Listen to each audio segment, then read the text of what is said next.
Lupad-lupad, chika-ding, nagsayaw-sayaw. May limang na chika-ding, patong sa tama. Nilupad ang isa, upat na lang sila. Chika-ding, lupad, chika-ding, nagsayaw-sayaw. May upat na chika-ding, patong sa tama. Nilupad ang isa, tulungan na lang sila. Chika-ding, lupad, chika-ding, nagsayaw-sayaw.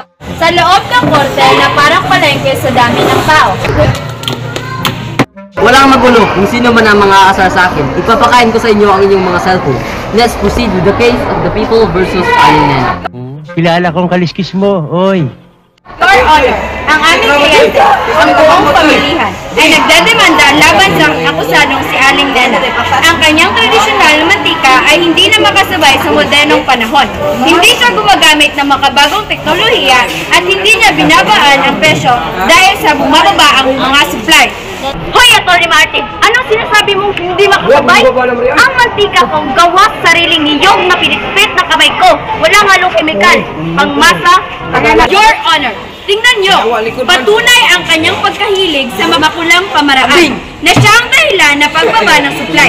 Hindi siya nag-i-invest ng modernong makina, masyadong nakaka-apekto ang teknolohiya sa kanya.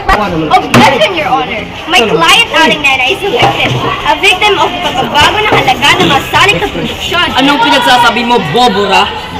May kaso na tayo sa teknolohiya. Dadagdag ka pa ng ibang salik. Umupo ka. Your Honor, let me present my first witness, Kuya Dodo.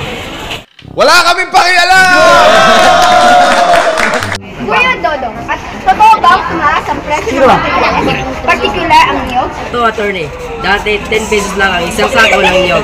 Ngayon, 100 pesos na. Dahil yan kulang na ang kinikita. O kaya binawasan ko na ang ating mga magagawa ng pagtitipid.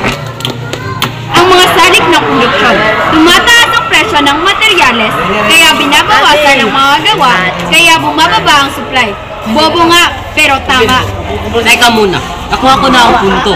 Tumataas ang presyo ng materyales, binabawasan ang magagawa, bumababa ang supply, may kinalaman din sa presyo ng mga salik ng produksyon. Firstly, Your Honor, si Aling Nena ay hindi dapat sisihin.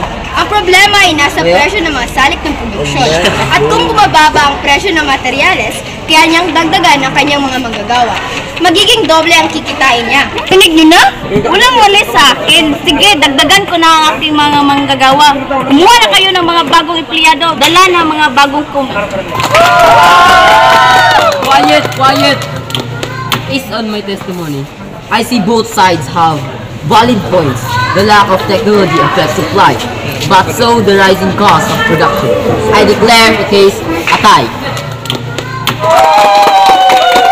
Tay, unsa gani in English at kahoy? Wood, anak, wood.